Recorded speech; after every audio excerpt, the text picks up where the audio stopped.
তো সবাইকে স্বাগত জানাচ্ছি আজকের ক্লাসে। গত ক্লাসে তোমাদের একটা কবিতা পড়াইছিলাম। কবিতাটার নাম ছিল two a scalar. Two a scalar কবিতাটা কিন্তু সম্পূর্ণ বুঝিয়ে দিয়েছি। তো আজকে টু এ স্কেলার থেকে ২টা প্রশ্ন পড়াবো। এই প্রশ্নগুলো হচ্ছে তোমাদের ১৫ মার্কের জন্য। ১৫ মার্কের জন্য এই প্রশ্নগুলা তো একটু বেশি পড়তে হবে, বেশি লিখতে হবে। তো আগে প্রশ্নটা বুঝিয়ে দিব, তাহলে আশা করি তোমাদের এই কবিতার সবকিছু ক্লিয়ার হয়ে যাবে। গত ক্লাসে যেই কবিতাটা পড়াইছিলাম টু স্কেলার, পুরো কবিতার মধ্যে দেখতে পেয়েছি স্কেলার পাখি যে গানটা, সেই গানটাকে বেশি হাইলাইট করা হয়েছে। যে স্কেলার পাখির গানটা আমাদের পৃথিবীর সবকিছু থেকেই ভালো। আমাদের পৃথিবীতে যত কিছু আছে, যত প্রকৃতি আছে, যত গান আছে, সকল কিছু থেকেই কিন্তু স্কেলার পাখির গানটা অনেক বেশি ভালো। তিনি কিন্তু স্কেলার পাখির গানটাকে বেশি হাইলাইট করছেন। এমনকি তিনি বলছেন স্কেলার পাখিটা হচ্ছে একটা আদর্শের পাখি। তো এই কবিতার মধ্যে তিনি কিভাবে স্কেলার পাখিটাকে একটা আদর্শের পাখি হিসাবে রচনা করছেন সেটা আমরা দেখি। To a skylark is a famous poem by P B Shelley. P B শেলির একটা বিখ্যাত কবিতা হচ্ছে to skylark. The poem express Shelley's longing for an ideal world of happiness. এখানে তিনি উল্লেখ করছেন যে একটা আইডিয়াল ওয়ার্ল্ড মানে হচ্ছে একটা আদর্শের রাষ্ট্র। স্কেলার পাখির মাধ্যমে তিনি একটা আদর্শের রাষ্ট্রের বর্ণনা দিয়েছেন। being dissatisfied with the corrupt framework of the society, তিনি কিন্তু অনেক হতাশ হয়ে গেছেন। কি জন্য হতাশ হয়েছেন? এই যে দেখতেছেন সমাজের মাঝে এত করাপশন, এত দুর্নীতি, সমাজের মাঝে এত দুর্নীতি দেখে তিনি হতাশ হয়ে গেছেন। তিনি ডিসস্যাটিসফাইড হয়ে গেছেন, অসন্তুষ্ট হয়ে গেছেন। সেগুলা থেকে হতাশ হয়ে তিনি কবিতা লিখছেন। Shelley wished a new pattern of life in society. Shelley চাচ্ছেন নতুন একটা সমাজ, নতুন একটা জীবন। অর্থাৎ তিনি স্কেলার পাখির মাধ্যমে একটা আদর্শের রাষ্ট্রের কথা বলছেন যে একটা আদর্শ রাষ্ট্র কেমন হবে। Throughout the poem, the speaker highlight the importance of the enchanting sound of the scalar. Throughout মানে হচ্ছে এই কবিতার মধ্যেই। এই কবিতার মধ্যেই স্পিকার বলতে কবিকে বোঝানো হয়েছে, অর্থাৎ পিবি শেলি। পিবি শেলি তিনি কি করছেন? পুরা কবিতার মধ্যে স্কেলার পাখির গানটাকে বেশি হাইলাইট করছেন। Comparing it with different natural object, এইটাকে তুলনা করছেন বিভিন্ন প্রকৃতির সাথে। স্কেলার পাখিটাকে বিভিন্ন প্রকৃতির সাথে তুলনা করে আমাদেরকে বুঝিয়ে দিয়েছেন যে স্কেলার পাখির গানটাই সব থেকে সুন্দর, এবং স্কেলার পাখিটা হচ্ছে একটা আদর্শের পাখি। কারণ কি স্কেলার পাখির মধ্যে কোনো ভেজাল নাই, কোনো কিছু নাই, কোনো দুর্নীতি নাই, কোনো কিছু নাই। এই জন্য স্কেলার পাখিটাকে তিনি বেশি হাইলাইট করছেন। হি কম্পেয়ার্স দ্য ফ্রিডম অফ স্কালার্ক। তিনি এখানে তুলনা করছেন যে স্কালার্ক পাখির জীবনটা হচ্ছে স্বাধীন জীবন। স্কালার্ক পাখির জীবনটা হচ্ছে স্বাধীন জীবন। আর মানুষের জীবনটা কি? মানুষের জীবনটা হচ্ছে লিমিটেশন। মানুষের জীবনটা হচ্ছে সীমাবদ্ধ। তো মানুষের সীমাবদ্ধ জীবন আর স্কালার্ক পাখির যে স্বাধীন জীবন, সেই স্বাধীন জীবনটাকেই তিনি হাইলাইট করছেন। The poet greet the spirit of the skylark. কবিতার শুরুতেই কিন্তু স্কালার্ক পাখিকে তিনি অভিনন্দন জানাইছেন। কেন অভিনন্দন জানাইছেন? কারণ স্কালার্ক পাখি এটা হচ্ছে একটা চেতনার পাখি। এটা আমাদের চেতনা শেখায়। This spirit not a bird. এটা কিন্তু সাধারণ রক্তে মাংসের পাখি না, বরং এটা হচ্ছে একটা ব্রিথি স্পিরিট। ব্রিথি স্পিরিট মানে কি? যেটার মাঝে অনেক চেতনা আছে, প্রফুল্ল আত্মা। স্কেলার পাখিটা অনেক প্রফুল্ল, অ্যান্ড আনবডিড জয়, তার মধ্যে অনেক আনন্দ। স্কেলার পাখির মনের মধ্যে কোনো দুঃখ নাই, তার মাঝে কি? সীমাহীন আনন্দ। জয় মানে হচ্ছে আনন্দ। উস রেস ইজ জাস্ট বিগান। তার রেসটা মাত্র শুরু হয়েছে, অর্থাৎ স্কেলার পাখির রেসটা মাত্র শুরু হয়েছে, সে মাত্র আকাশের দিকে উড়ে যাবে। The speaker describe the scalar rising path. Speaker এখানে আলোচনা করছেন যে স্কেলার পাখিটা কিভাবে আকাশের দিকে উড়ে যাইতেছে। ইট স্টার্ট অন দ্য আর্থ। এটা শুরু করছিল কোথায়? জমিনের মধ্যে। জমিনের মধ্যে শুরু করছে, অ্যান্ড ট্রাভেলস হায়ার। আস্তে আস্তে এটা উপরের দিকে চলে যাচ্ছে, আকাশের দিকে চলে যাচ্ছে স্কেলার পাখিটা। The speaker compares it to a cloud of fire. Speaker এখানে এই পাখিটাকে ক্লাউড অফ ফায়ারের সাথে তুলনা করছেন। অর্থাৎ ক্লাউড অফ ফায়ার, বজ্রপাতের মতো স্কেলার পাখিটা কি অনেক উপরের দিকে চলে যায়। And describe how it moves through blue sky. এবং তিনি এখানে আলোচনা করছেন স্কেলার পাখিটা কিভাবে নীল আকাশের মধ্য দিয়ে উড়ে যায়। The scalar sings as it flies. এই পাখিটা কিন্তু উঠতে উঠতে গান গায়। স্কেলার পাখিটা যখন উঠতেছে, আকাশের দিকে যাইতেছে, আকাশের দিকে যাইতে যাইতে সে গান গায়। The poet compares of the skylark to stars. এখানে আমরা দেখতে পাবো তিনি স্কেলার পাখিটাকে স্টারের সাথে তুলনা করছেন, তারার সাথে তুলনা করছেন। During the night the star shine bright and silvery. দিনের বেলাও কিন্তু আকাশের মধ্যে তারা থাকে, কিন্তু আমরা সেটা দেখতে পাই না। দিনের বেলা যে আকাশের মধ্যে তারা থাকে সেটা আমরা দেখতে পাই না। তো এই লাইন দ্বারা তিনি যেটা বোঝাচ্ছেন যে স্কেলার পাখিটা এতই উপরে চলে গেছে, আমরা স্কেলার পাখিটাকে দেখতে পাই না, তবে তার যে গানটা, সেই গানটা আমরা অনুভব করতে পারতেছি। দিনের বেলা যেভাবে তারা দেখা যায় না, তেমনি স্কেলার পাখির গানটা দেখা যায় না, তবে আমরা তার গানটাকে অনুভব করতে পারতেছি। এবং তিনি বলতেছেন the scalar song can be hard all over the earth and it atmosphere. Scalar পাখির যে গানটা, সেই গানটা পুরা পৃথিবীতে শোনা যায়। আরেকটা হচ্ছে পুরা যে বায়ুমণ্ডল, অ্যাটমসফিয়ার, যে বায়ুমণ্ডল আছে, বায়ুমণ্ডলের মধ্যে শোনা যায়। The poet informs us that scalar song is better than princess in a tower. কবি আমাদেরকে জানায় স্কেলার পাখির এই গানটা রাজকুমারীর গানের থেকেও সুন্দর। স্কেলার পাখির এই গানটা রাজকুমারীর গান থেকেও সুন্দর। She sings a love song. রাজকুমারী যখন গান গায় সে কিন্তু মিষ্টি সুরে গান গায়। আর song is sweet but skylark song is very enchanting. রাজকুমারীর গানটা হচ্ছে মিষ্টি, কিন্তু স্কেলার্কের গানটা কেমন? স্কেলার্কের গানটা ভেরি আনন্দদায়ক, মানে হচ্ছে ইনসেন্টিং, মানে হচ্ছে আনন্দদায়ক। এটা আমাদের কাছে অনেক আনন্দকর। The poet address the skylark as a bird or spirit. এখানে তিনি স্কেলার্ক পাখিকে উল্লেখ করছেন এটা হচ্ছে একটা চেতনার পাখি। He asks to teach people how to think sweet thought. তিনি স্কেলার্ক পাখিকে জিজ্ঞাসা করছেন যে স্কেলার্ক পাখি তুমি সবাইকে শিখিয়ে দাও কিভাবে মিষ্টি চিন্তা করতে হয়, কারণ কি তোমার মনটা অনেক মিষ্টি, তুমি সবাইকে শিখিয়ে দাও কিভাবে সুন্দর চিন্তা করতে হয়। The speaker assert that the skylark song is more divine and joyous than anything human have said about love or wine. Speaker এখানে বলতেছেন স্কেলার্ক পাখির গানটা সব থেকে বেশি আনন্দদায়ক। আমাদের পৃথিবীর মধ্যে মানুষের মাঝে সব থেকে কোন জিনিসটা ভালো লাগে? একটা হচ্ছে ভালোবাসা, আর একটা হচ্ছে মদ। এই দুইটা জিনিস কিন্তু মানুষের সব থেকে পছন্দ।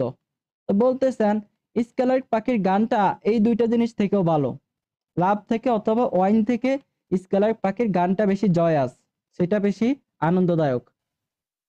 Shelley has glorified the song of the skylark by saying that it more melodious than any other earthly songs. Shelley skylark পাখিটাকে আরো বেশি মহিমান্বিত করছেন, গ্লোরিফাই করছেন। কিভাবে গ্লোরিফাই করছেন? তার গান দিয়ে।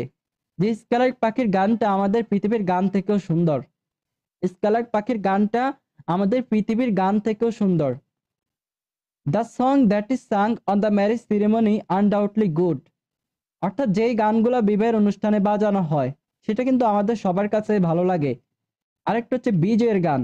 বিজয়ের গান এবং বিবাহের গান, দুইটা গানই কিন্তু আমাদের কাছে ভালো লাগে।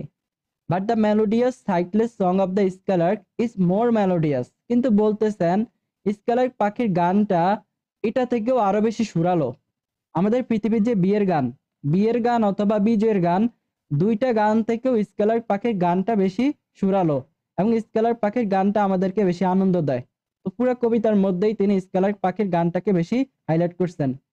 এমনকি তিনি বলছেন যে স্কেলার্ক পাখির গানটা ধর্মীয় সঙ্গীত থেকেও মজা। অর্থাৎ হিম মানে হচ্ছে ধর্মীয় সঙ্গীত। স্কেলার্ক পাখির গানটা ধর্মীয় সঙ্গীত থেকেও মজা। তারপর তিনি যেটা বলছেন, as human beings are not happy. মানুষ কিন্তু সুখী না। মানুষ সবসময় কি থাকে? দুঃখ নিয়ে থাকে, অথবা এটা নিয়ে ওইটা নিয়ে চিন্তা করে। On the other hand the song of the skylark is absolutely perfect. দেখো এখানে কিন্তু কম্পেয়ার করছেন মানুষের সাথে স্কেলার্ক পাখির সাথে, যে মানুষ অনেক দুঃখিত থাকে, কিন্তু স্কেলার্ক পাখিটা হচ্ছে পারফেক্ট। সে পারফেক্ট ভাবেই জীবন যাপন করে। Shelley says that the joy of the skylark is pure, free আর অ্যালয়েড। শেলি এখানে বলতেছেন স্কেলার্ক পাখির আনন্দটা একেবারে মুক্ত। তার আনন্দের মাঝে কি নাই? কোনো ভেজাল নাই। দেখো আমরা পৃথিবীতে যতই আনন্দ করি না কেন, আমাদের আনন্দের মাঝে কিন্তু কিছু না কিছু ভেজাল আছে। কিন্তু এইখানে তার যে আনন্দ, তার আনন্দের মাঝে কি নাই? কোনো ভেজাল নাই। এভাবেই তিনি স্কেলার্ক পাখিটাকে একটা আদর্শের পাখি হিসেবে রচনা করছেন। The song of the bird is completely free from even the tinge of sadness. Skylark পাখির গানের মধ্যে কোনো স্যাডনেস পাওয়া যায় না, কোনো বিরক্তিকর পাওয়া যায় না। স্কেলার্ক নোস নো সরো ফ্রাস্ট্রেশন। তার মাঝে কোনো ফ্রাস্ট্রেশন নাই, হতাশা নাই, দুঃখ নাই। সে সবসময় আনন্দ নিয়ে গান গায়। স্কেলার পাখিটা সবসময় আনন্দ নিয়ে গান গায়। এভাবেই তিনি স্কেলার পাখিটাকে মানুষের থেকে আলাদা করছেন, যে মানুষের মাঝে অনেক দুঃখ আছে, কিন্তু স্কেলার পাখির গানের মাঝে কোনো দুঃখ নাই।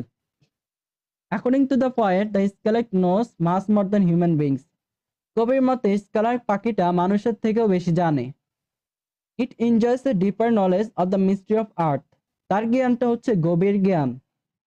Human beings are haunted by their thought of past and future. মানুষরা সবসময় তাদের অতীত এবং ভবিষ্যৎ নিয়ে চিন্তা করে। যেমন আমরা করি, আমরা আমাদের অতীত নিয়ে চিন্তা করি, আমাদের ভবিষ্যৎ নিয়ে সবসময় চিন্তিত থাকি। And fine for what is not, এবং আমরা সবসময় ব্যথা পাই।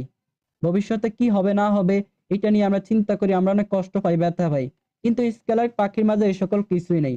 এক কথায় তার মাঝে কোনো দুঃখ নাই, সে সবসময় আনন্দ নিয়ে থাকে। যেমন এই লাইনগুলো হচ্ছে তোমরা কোটেশন দিবা, এগুলা নীল কালি দিয়ে তোমরা এভাবে কোটেশন দিবা। কবিতার মধ্যে কিছু কিছু লাইন হুবহু তুলে দিতে হবে, এগুলো তোমাদের মুখস্থ করতে হবে, গুরুত্বপূর্ণ লাইনগুলা এগুলো এভাবে কোটেশন আকারে দিতে হবে। যখন তুমি একটা টপিককে ব্যাখ্যা করবা অথবা একটা লাইনকে ব্যাখ্যা করবা, লাইনকে ব্যাখ্যা করার পরে তুমি এই কোটেশন গুলা দিয়ে দিবা, তাহলে নাম্বার বেশি আসবে। অন্য সাবজেক্টে না দিলেও অন্তত কবিতার মধ্যে এই কোটেশন গুলা দিবা। যেমন এখানে বলতেছেন, better than all measure of delightful sound. Skylark পাখির গানটা সকল সাউন্ড থেকে আনন্দদায়ক। ডিলাইটফুল মানে হচ্ছে আনন্দদায়ক। বেটার দেন ট্রিশার, ট্রিশার মানে হচ্ছে সম্পদ। অর্থাৎ এই পৃথিবীতে যত সম্পদ আছে, যত জ্ঞান আছে, সকল জ্ঞান থেকে স্কেলার পাখির জ্ঞানটা বেটার, কারণ তার কাছ থেকে আমরা অনেক কিছু শিক্ষা পাই। এভাবে আমরা দেখতে পাই কবি কি করছেন, স্কেলার পাখিটাকে অনেক একটা আদর্শের পাখি হিসেবে রচনা করছেন। স্কেলার পাখিটা হচ্ছে একটা আদর্শের পাখি। এখানে কবি তাকে জিজ্ঞাসা করছেন যে স্কেলার পাখি, জিজ্ঞাসা করছেন অথবা রিকোয়েস্ট করছেন, কবি স্কেলার পাখির কাছে রিকোয়েস্ট করছেন যে স্কেলার পাখি, তোমার মনে যে আনন্দ, সে আনন্দটা আমাদেরকে শিখিয়ে দাও। তোমার মনে যে আনন্দটা, সে আনন্দটা আমাকে শিখিয়ে দাও, আমি সেটা পুরো পৃথিবীতে ছড়িয়ে দেব। দেখো কবিতার লাইনে দেখো, কবিতার লাইনে বলা হয়েছে, kiss me half of the gladness. তোমার যে আনন্দ, সেই আনন্দের অর্ধেক আমাকে শিখিয়ে দাও। তাস হারমোনিয়াস ম্যাডনেস, তার সুরটা কেমন, তার সুরটা হচ্ছে পাগল করা, মানে স্কেলার পাখির সুরটা অনেক সুন্দর। From my lips would flop, যখন তুমি আমাকে শিখিয়ে দিবে আমি সারা পৃথিবীতে ছড়িয়ে দিব। অর্থাৎ কবিতার মাধ্যমে তিনি সারা পৃথিবীতে স্কেলার পাখির গানটাকে ছড়িয়ে দিবেন। তিনি বলতেছেন, আমি এখন যেভাবে তোমার গানটা শুনতেছি, সারা পৃথিবীতে আমি তোমার গানটা ছড়িয়ে দেব। তুমি আমাদেরকে তোমার সুখ, তোমার যে আনন্দ, সে আনন্দ শিখাও। কারণ এই পৃথিবীর মানুষের মাঝে কোনো আনন্দ নাই, তারা সবসময় দুঃখ থাকে, তারা সবসময় চিন্তিত থাকে। তো পৃথিবীর নেগেটিভ সাইড গুলো তুলে ধরেই তিনি মূলত স্কেলার পাখিটাকে একটা আদর্শের পাখি হিসেবে রচনা করছেন। তো আমরা বুঝতে পারছি এই কবিতার মধ্যে স্কেলার পাখিটা হচ্ছে একটা আদর্শের পাখি, এবং মানুষের জীবন, স্কেলার পাখির জীবন, দুইটা জীবনের মধ্যে যে পার্থক্য আছে সেই পার্থক্য তিনি তুলে ধরছেন। ক্লিয়ার হইছো? জি ভাইয়া। সহজ লাগছে না?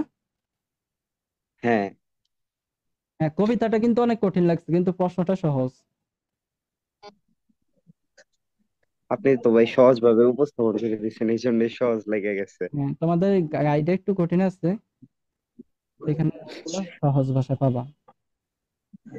আচ্ছা দেখো, আরেকটা প্রশ্ন পড়াবো, আরেকটা প্রশ্ন পড়ি, আজকে ক্লাস শেষ করব। আজকে ক্লাস বেশি লম্বা করব না, দুইটা প্রশ্ন হোমওয়ার্ক থাকবে। দেখো আমরা আরেকটা প্রশ্ন শুরু করি। এই দুইটা প্রশ্ন থেকে আশা করি ফাইনালে একটা কমন পেয়ে যাবা। এবার আসবে না এখান থেকে, এটা তোমাদের সময় আসবে স্কেলার থেকে। দেখো, এটা হচ্ছে প্রশ্নটা, সেটা হচ্ছে discuss Shelley's use of imagery in his poem to skylark. এই কবির মধ্যে তিনি অনেকগুলা ইমাজারি ব্যবহার করছেন, ছবি ব্যবহার করছেন। এখন ছবি জিনিসটা কিভাবে লিখবা, অর্থাৎ এখানে তোমরা কিসের ছবি পাও, ওই ছবিগুলা তুলে ধরতে হবে, এবং প্রত্যেকটা ছবিকেই কিন্তু তোমাদেরকে ব্যাখ্যা করতে হবে। এই ছবিগুলো দেখা যায় বেশিরভাগই প্রকৃতির ছবি হয়, যেই ছবিগুলো আমাদের অন্তরে বেশি উঠে। যেমন যদি তোমাকে একটা গাছের কথা বলে, তখন গাছের ছবিটা তোমার অন্তরে বেশি উঠবে। তারপর যদি একটা ফুলের কথা বলে, ফুলের ছবির কথা বলে, তখন ফুলের ছবিটা তোমার অন্তরের মধ্যে বেশি ওঠে। তো ইমাজারিটাকে, ইমাজারি হচ্ছে ছবি। তো আমরা দেখতে পাবো এই কবিতার মধ্যে তিনি অনেকগুলা ইমাজারি ব্যবহার করছেন। প্রত্যেকটা ইমাজারি তোমাদেরকে বুঝিয়ে দিচ্ছি। তো এই স্কেলার কবিতার মধ্যে তিনি কোন কোন ইমাজারি ব্যবহার করছেন, সেই ইমাজারি গুলো একটু দেখো। Shelley is a famous romantic poet who excelled in manipulating imagery according to his sweet will. Shelley হচ্ছে একজন বিখ্যাত রোমান্টিক কবি। তিনি হচ্ছে একজন রোমান্টিক কবি। আর রোমান্টিক কবিদের প্রধান বৈশিষ্ট্য হচ্ছে এরা কল্পনা করে সবকিছু লেখে। রোমান্টিক কবিদের প্রধান বৈশিষ্ট্য কি? এরা কল্পনা করে সবকিছু লেখে। আর এই যে শেলি, শেলি হচ্ছে একজন বিপ্লবী কবি। তিনি সবসময় বিপ্লবিক যে একটা চেতনা, ওই চেতনা নিয়ে কবিতা লিখতেন। এই যে পৃথিবীর মধ্যে অনেক দুর্নীতি করা হয়, মানুষের মাঝে যে হতাশা, এই হতাশাকে কেন্দ্র করে তিনি কবিতা লিখতেন অনেকটা বিপ্লবীর মতো। শেলি হচ্ছে একজন বিপ্লবী কবি। একে তো রোমান্টিক কবি, আবার হচ্ছে একজন বিপ্লবী কবি।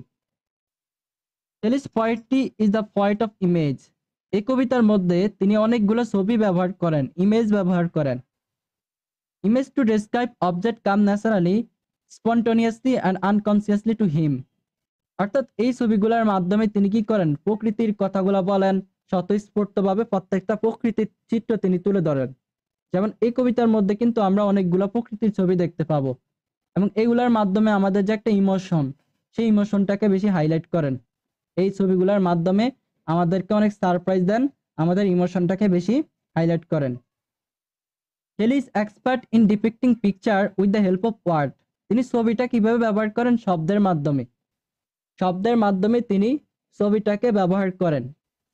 Is a pictorial artist. শেলি হচ্ছে একজন পিক্টোরিয়াল আর্টিস্ট। এখন অনেকে বলবে হি কেন?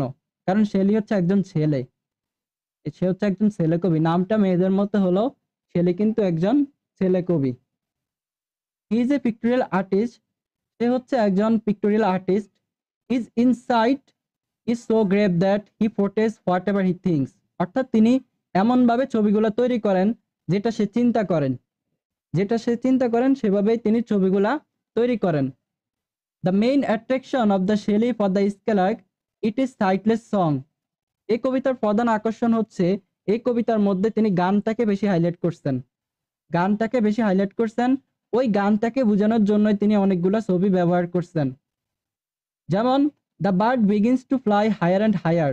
পাখিটা যখন আকাশের মধ্যে উড়া শুরু করছে, when the setting sun speed it purple colour. তখন কি করছেন? তখন তিনি আকাশের ছবি ব্যবহার করছেন, যে আকাশের কি রকম ছবি ছিল। সেখানে পার্পল কালারের আকাশ ছিল, তারপর হচ্ছে ব্লু কালারের আকাশ ছিল। আকাশের এই ছবিগুলো তিনি ব্যবহার করছেন। The melodious song of the skylark intensifies the sunshine and sing this Shelley draws a serious image. সেখানে তিনি সূর্যাস্ত যায়, ওই সূর্যাস্তের ছবিটা ব্যবহার করছেন, যে সূর্যাস্তের সময় আকাশের রংটা কেমন থাকে, এই সূর্যাস্তের ছবি ব্যবহার করছেন। এভাবেই তিনি শব্দের মাধ্যমে অনেকগুলো ছবি ব্যবহার করছেন। প্রত্যেকটা ছবি ব্যবহার করে স্কেলার পাখির যে গানটা, সেই গানটাকে তিনি হাইলাইট করছেন। Shelley's to a skylark is a great poem. এটা হচ্ছে তার অন্যতম একটা কবিতা, which shows his consummate skill in manufacturing concrete abstract duality imagery। অর্থাৎ বোঝানো হচ্ছে এখানে তিনি কনক্রিট ইমেজ ব্যবহার করছেন, অ্যাবস্ট্রাক্ট ইমেজ ব্যবহার করছেন। কিছু কিছু ছবি সরাসরি ব্যবহার করছেন, আবার কিছু কিছু ছবি তিনি অনুভূতির মাধ্যমে প্রকাশ করছেন। অর্থাৎ কিছু কিছু ছবি আমরা অনুভব করি, আবার কিছু কিছু ছবি আমরা সরাসরি দেখতে পাই। The very first line of the poem, অর্থাৎ কবিতার প্রথম লাইনেই তিনি স্কেলার পাখিটাকে গ্রেটেড মানে হচ্ছে অভিনন্দন জানাইছেন। স্কেলার পাখিটাকে অভিনন্দন জানাইছেন অ্যাজ এ ব্লিথ স্পিরিট। এটা হচ্ছে একটা চেতনার পাখি, নট অ্যাজ এ বার্ড। এই পাখিটা একটা সাধারণ পাখি না। আমাদের সাধারণ পাখি কিরকম? ওইটা হচ্ছে রক্তে মাংসে পাখি, কিন্তু স্কেলার পাখিটা একটা সাধারণ পাখি না, এটা হচ্ছে একটা চেতনার পাখি, এটা হচ্ছে একটা প্রফুল্ল আত্মা। It soars higher and higher in the sky. এটা গান গায়, অর্থাৎ সোর্স মানে হচ্ছে তার যে ঠোঁট, এই ঠোঁটের মাধ্যমে ঠোঁটটাকে ছেড়ে দিয়ে সে গান গায়, আকাশের দিকে উড়ে যায়, উঠতে উঠতে সে গান গায়। The scalar in it's upward flight is compared two a cloud of fire. দেখো স্কেলার পাখি যে আকাশের দিকে চলে যাইতেছে, তার এই ফ্লাইটটাকে, অর্থাৎ তার ফ্লাইটটাকে বোঝানোর জন্য ক্লাউড অফ ফায়ারের ছবি ব্যবহার করছে। কিসের ছবি ব্যবহার করছে বলতো?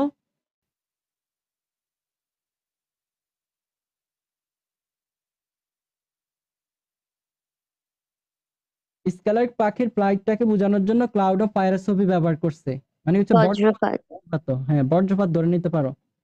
স্কেলার পাখির ফ্লাইটটাকে বোঝানোর জন্য বজ্রপাতের ছবি ব্যবহার করা হয়েছে। আরো অনেক ছবি এখানে দেখতে পাবা, প্রত্যেকটা ছবি ব্যাখ্যা করতে হবে। In its continuous notion upward the bird looks like a mass of flames firing up into the sky. অর্থাৎ এটাকে অনেকটা মাস অফ ফ্লেম মানে হচ্ছে কি অগ্নিকুণ্ডের মতো দেখা যায়। মানে স্কাইলার্ক পাখিটা যখন যাইতেছে মনে হচ্ছে কি অগ্নিকুণ্ডের মতো সে চলে যাচ্ছে। এই অগ্নিকুণ্ডের ছবি অথবা বজ্রপাতের ছবি এখানে ব্যবহার করা হয়েছে। As the bird flies higher and higher in the sky, পাখিটা কিন্তু আস্তে আস্তে কি উপরের দিকে চলে যাচ্ছে। It is lost out of our sight, মানে এটা এতই উপরে চলে যাচ্ছে আমাদের চোখের সামনে থেকে এটা হারিয়ে গেছে, আমরা দেখতে পাইতেছি না। কারণ অনেক আকাশে যদি অনেক উপরে চলে যায় তখন ধর আমরা দেখতে পাবো না। যেমন মাঝে মাঝে কিছু কিছু এয়ারপ্লেন উপরে দিয়ে যায়, আমরা কিন্তু সেগুলাকে দেখি না অথবা একেবারে ছোট পরিমাণে দেখি। তো বেশি উপরে গেলে কিন্তু সেটা আর দেখা যায় না। But its song nevertheless resolves our hearts, কিন্তু সেটার যে গানটা, এই গানটা আমরা অনুভব করতে পারি। স্কাইলার্ক পাখিটা যদিও আমাদের চোখের সামনে থেকে চলে গেছে, কিন্তু তার যে গানটা, সেই গানটা আমরা অনুভব করতে পারতেছি। The bird is thus compare to star eclipse by daylight. এই পাখিটাকে তুলনা করা হয়েছে দিনের বেলা তারার সাথে। এই দিনের বেলা তারার একটা ছবি তিনি ব্যবহার করছেন। অর্থাৎ দিনের বেলা যেভাবে তারা দেখা যায় না, তেমনি আমরা স্কাইলার্ক পাখিটাকে দেখতে পাই না। দিনের বেলা যে আকাশে তারা আছে সেটা কিন্তু আমরা অনুভব করতে পারি, যে আকাশের মধ্যে সুন্দর একটা তারা আছে, কিন্তু সেটা আমরা দেখতে পাই না। তেমনি স্কাইলার্ক পাখিকে যদিও আমরা দেখতে পাই না, আমরা অনুভব করতে পারতেছি সেটা কি করে, সেটা গান গায়। The skylark is next compare to the moon. তারপর স্কাইলার্ক পাখিটাকে তুলনা করা হয়েছে একটা চাঁদের সাথে। এখানে তিনি চাঁদের ছবি ব্যবহার করছেন, চাঁদের ছবি চাঁদের সাথে তুলনা করছেন। এই চাঁদটা কি করে, চাঁদটা নিজেকে লুকায়িত রাখে। চাঁদটা কিন্তু মেঘের আড়ালে নিজেকে লুকায়িত রাখে, তারপরে সে সারা পৃথিবীতে আলো দেয়। আমরা দেখতে পাবো যখন চন্দ্রের সময়, যখন মানে যে চন্দ্রের সময় পূর্ণিমা অথবা অন্য সময় যে সময় চাঁদটা আলো দেয়, তখন কিন্তু সারা পৃথিবীতে আলোটা ভরে যায়। এখানে বলতেছেন চাঁদ যেভাবে নিজেকে লুকিয়ে রেখে আমাদেরকে আলো দেয়, তেমনি স্কাইলার্ক পাখিটাও যদিও নিজেকে লুকিয়ে রাখছে, নিজেকে লুকিয়ে রাখলেও আমাদেরকে গান শোনায়। স্কাইলার্ক পাখিটা নিজেকে লুকিয়ে রাখলেও আমাদেরকে গান শোনায়। তারপর তিনি বলতেছেন the skylark is further compare to a poet. পরবর্তীতে এখানে স্কাইলার্ক পাখিটাকে একটা কবির সাথে তুলনা করা হয়েছে। একটা কবির সাথে, তোমাদেরকে কবিতা পড়াইছিলাম আমি, কিন্তু এখানে বুঝিয়ে দিয়েছি। স্কাইলার্ক পাখিটাকে একটা কবির সাথে তুলনা করা হয়েছে, who remains unknown although his poetry is well known. একজন কবিকে কিন্তু কেউ চিনতে পারে না, কিন্তু তার যে কবিতাগুলা, ওই কবিতাগুলো কিন্তু সবাই জানে। যেমন অনেক কবি আছে, ওই কবিদের নাম সম্পর্কে আমরা জানি না, কিন্তু তাদের যে কবিতা, ওই কবিতাগুলো আমরা জানি। উদাহরণ হিসেবে এই কবিতাটা দেখো, এই যে টু স্কাইলার্ক আমরা পড়তেছি, আমরা কিন্তু পিবি শেলির জীবনটা তেমন একটা জানি না।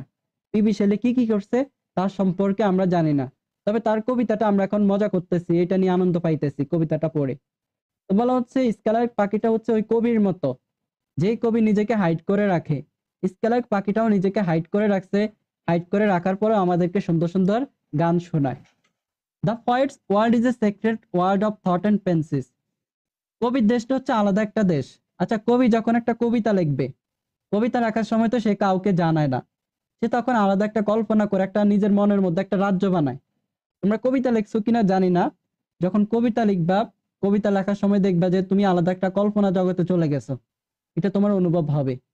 একজন কবি কিন্তু যেই জগতে যায় সেটা সম্পর্কে কেউ জানে না, সে মানুষের কাছ থেকে হাইড করে রাখে। হাইড করে রাখার পরেও তার কবিতাটা সকলের কাছে প্রকাশ করে। তো স্কাইলার্ক পাখিটাও এরকম। স্কাইলার্ক পাখিটা যদিও নিজেকে লুকায়িত রাখছে, নিজেকে লুকায়িত রাখার পরেও এটার যে কথাগুলা, গানগুলা, এই গানগুলা সবার মাঝে সে ছড়িয়ে দেয়। এটাই এখানে বলা হয়েছে, এইটুকুই, এটা তো বুঝিয়ে দিয়েছি। তারপর দেখো, the skylark is again compare to highborn maiden. Skylark পাখিটাকে তুলনা করা হয়েছে উচ্চ বংশীয় রাজকুমারীর সাথে। এখানে উচ্চ বংশীয় রাজকুমারীর ছবি ব্যবহার করা হয়েছে। এটা হচ্ছে একটা পিকচার, উচ্চ বংশীয় রাজকুমারীর ছবি তিনি ব্যবহার করছেন। The bird sings at a great height. পাখিটা গান গায় অনেক আনন্দে। The maiden sings at her bower. অর্থাৎ মেইডেন বলতে ওই রাজকুমারী, মেইডেন মানে হচ্ছে রাজকুমারী। রাজকুমারী যখন গান গায় সে কিন্তু তার কুঞ্জ থেকে গান গায়, লুকিয়ে লুকিয়ে গান গায়। রাজকুমারী কিন্তু সবার সামনে গান গায় না, সে একা একা রুমে থাকে, একা একা রুমে থেকে চুপে চুপে গান গায়। The lark is not a bird but unbodied joy. এখানে বলতেছেন ওই রাজকুমারীর গানটা এরকম সুন্দর না। স্কাইলার্ক পাখির গানটা যে এরকম সুন্দর, রাজকুমারীর গানটা কিন্তু ওই রকম সুন্দর না। সে যখন গান গায় তার চিন্তাগুলা কিন্তু কেউ দেখতে পায় না। বলতেছেন স্কেলার পাখির গানটা তার থেকেও সুইট, তার থেকেও মিষ্টি। রাজকুমারী কিন্তু মনে মনে ভালোবাসার গান গায়। তো স্কেলার পাখির গানটা ওই রাজকুমারীর গান থেকেও সুন্দর। কারণ কি, এই স্কেলার পাখির গানটা সারা পৃথিবীতে ছড়িয়ে যায়। এটা থেকে সবাই আনন্দ পায়। তারপর দেখো, the scalar is also compare to A rose. Scalar পাখিকে তুলনা করা হয়েছে একটা রোজ মানে হচ্ছে গোলাপের সাথে। এখানে গোলাপের ছবি ব্যবহার করা হয়েছে। প্রত্যেকটা তুলনা করার জন্যই তিনি কিন্তু এক একটা ছবি ব্যবহার করছেন। এখানে তিনি গোলাপের ছবি ব্যবহার করছেন। তো দেখো, এই গোলাপটা কি করে? গোলাপটা কিন্তু কাঁটার ভিতরে অথবা পাতার ভিতরে ভিতরে নিজেকে লুকায়িত রাখে। The rose remains hidden behind the leaves but it scatters its fragrance in a cloud pours forth. এখানে যেটা বলা হয়েছে, এই গোলাপটা নিজেকে লুকায়িত রাখে।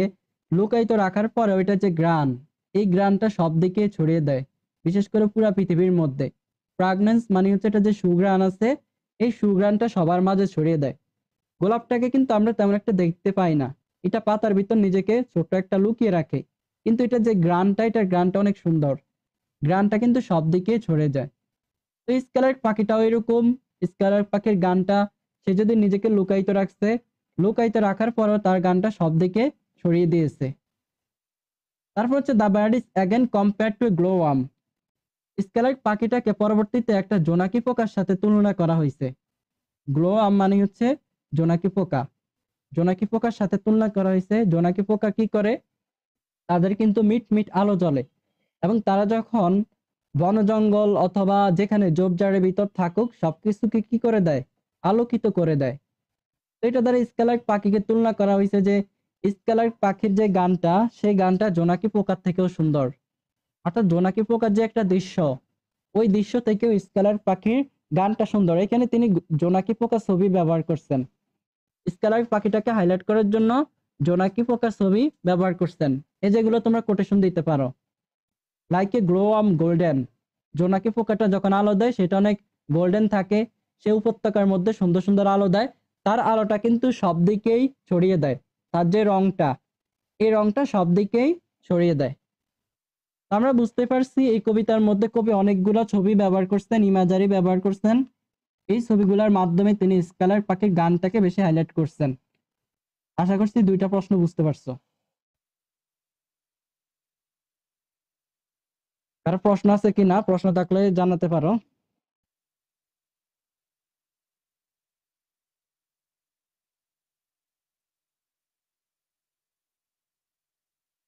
আচ্ছা, এইটুকু কি বুঝতে পারছো কিনা সেটা জানো।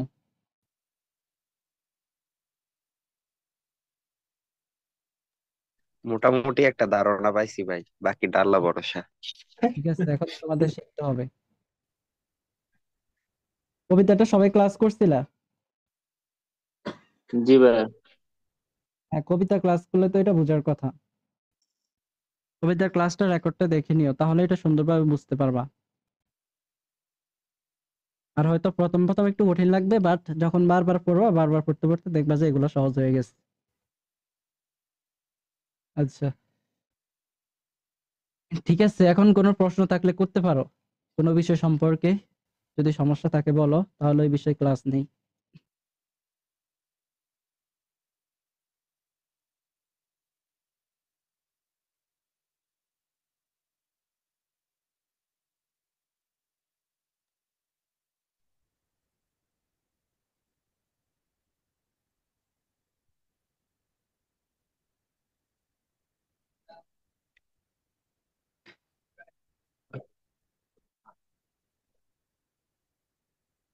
আগামী দিন কোন টপিকের ক্লাস নেবেন ভাই? আমি দিন কোন টপিক নিতাম, কোন টপিকের সমস্যা এটা বলো।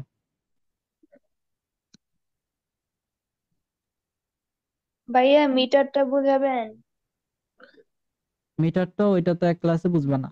সরি, এই অল্প সময় বুঝবা না। ওইটার জন্য পুরো একটা ক্লাস লাগবে। আর ওইগুলো আচ্ছা, তোমাদের আসে না। মিটার আসে ন্যাশনালে, আমাদের আসে না।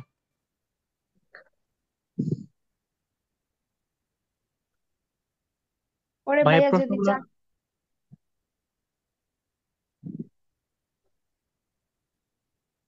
ওকে বলো, কে যেন কি বলতে চাইছিলা? আচ্ছা বলেন, আপনি সমস্যা নাই।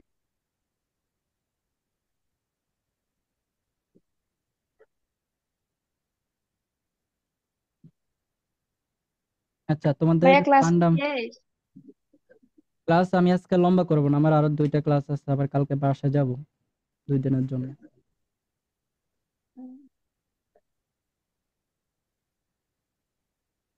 তো হোমওয়ার্ক কি দিব? হোমওয়ার্ক যে করতেছো না তোমরা, একটা প্রশ্ন হোমওয়ার্ক দিবা, এখানে 2টা, তো প্রথমটা হোমওয়ার্ক দিবা কিভাবে তিনি স্কেলার পাখিটাকে একটা আদর্শের পাখি হিসাবে কি করছেন, রচনা করছেন। যে স্কেলার পাখিটা হচ্ছে একটা আদর্শের পাখি, এটা কিভাবে আদর্শের পাখি হয়েছে এটা ব্যাখ্যা করবা। ভাইয়া পরে কি প্রোজের উপর ক্লাস নিবে? আচ্ছা, ফোর্স কি অফিস স্টাডিজ কঠিন লাগে? হ্যাঁ ভাই। আচ্ছা ঠিক আছে, নেক্সট ক্লাস তাহলে আমরা অফিস স্টাডিজ সম্পর্কে নিব, অফিস স্টাডিজটা সুন্দরভাবে বুঝিয়ে দিব। ঠিক আছে ভাইয়া। আর প্রশ্ন তো দেখছোই, ওদের স্বাধীন বাংলাদেশের অভ্যুদয়ের ইতিহাস পরীক্ষাটা হয়েছে, মোটামুটি সহজ প্রশ্ন আসছে, সবগুলাই কমন, যে সাজেশন দিয়েছি অল্প কয়টা দিয়েছিলাম সবগুলাই চলে আসছে। তো তোমাদেরকেও দিব ভাই এরকম একটা ওগুলা সাজেশন। ভাই ওগুলাতে কোনো সমস্যা নাই ভাই, তবে আমাদের ইংলিশ যে বিষয়গুলো আছে এগুলোতে সমস্যা। ওইগুলাকে অনেকে মানে গুরুত্ব দেয় না, গুরুত্ব না দেওয়ার কারণে তোমার রেজাল্টটা এভারেজে ভালো হয় না। সবসময় নর্মাল বিষয়ের উপর গুরুত্ব বেশি দিবা। তোমাদের 3টা সাবজেক্ট হচ্ছে সহজ, ওই 3টা সাবজেক্টে বেশি হ্যাঁ। গুরুত্ব দিবা। তাহলে নাম্বার কত আসবে? নাম্বার এভারেজে দেখবা যে সবার ভালো একটা রেজাল্ট আসবে। তো এভারেজে ধরো ওইগুলাতে যদি তুমি 100-তে 70 তুলতে পারো, আর এইগুলাতে ইংলিশ গুলাতে যদি 50 তুলতে পারো, তাহলে কিন্তু তোমার ফার্স্ট ক্লাস চলে আসবে। এটা নর্মালি বললাম আর কি। ইংলিশ গুলাতে 50 আর ওইগুলাতে 70, এভারেজে যখন 60 মার্ক আসবে, 60 মার্ক আসলে কিন্তু তোমার ফার্স্ট ক্লাস। ইংলিশ ডিপার্টমেন্টে ফার্স্ট ক্লাস নিয়ে তো ভয় নেই, যেহেতু এখানে তোমাদের সহকারে 2টা সাবজেক্ট আছে বাংলায়। এই 2টা সাবজেক্টে একেবারে প্রশ্নগুলা টোটাসের মতো করে ফেলতে হবে, অনেক রেফারেন্স দিতে হবে, যাতে তোমাদের উত্তরগুলা ভালোভাবে আসে। ওইগুলার কি ওইগুলারও কি ক্লাস নিবেন ভাইয়া? ওইগুলোর ক্লাস কেন নিবো? ওইগুলো তো এমনি নর্মাল পড়লেই পারা যায়। এগুলো এখানেই তো সময় দিতে পারতেছি না, সময় পাই না। আচ্ছা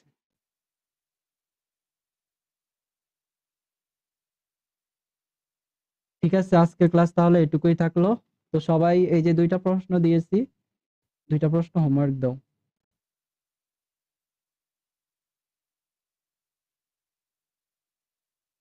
সুন্দরভাবে লিখবা। আগে একটা লিখবা, 2টা না হলে অন্তত একটা প্রশ্ন লিখবা, প্রথমটা, প্রথমটা আসার সম্ভাবনা অনেক বেশি। এবং এই কবিতাটা তোমাদের জন্য খুবই গুরুত্বপূর্ণ। কবিতা কিন্তু তোমাদের সবগুলা দেব না, মানে পার্ট সি এর জন্য তোমাদেরকে 8টা থেকে 9টা কবিতা দেব।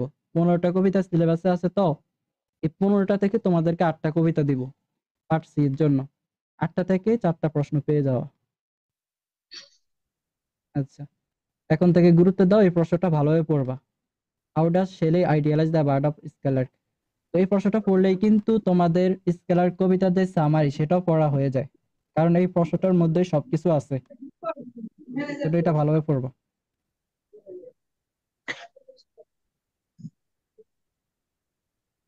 ভাই বের হবেন ভাই, প্রশ্নগুলো গ্রুপে দিয়ে দিয়েন।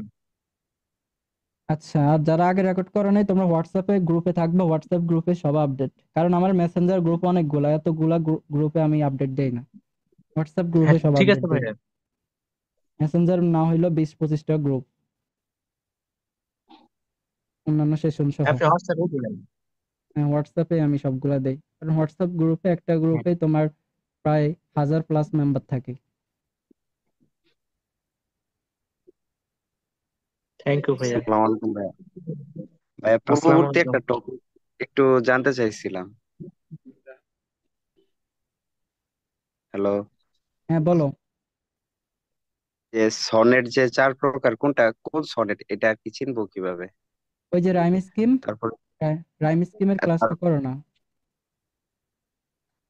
ওটা মেবি রাইম, মিস দিছি আমি। তার উপর ভাই ওই যে পেন্টামিটার যে, হুম, এগুলা কিভাবে আর কি চিনবো? আচ্ছা, ওইটা একদিন বুঝিয়ে দিব, পেন্টামিটারটা, যে পেন্টামিটার কিভাবে চেনা যায়, আইএমবি কিভাবে চেনা যায়।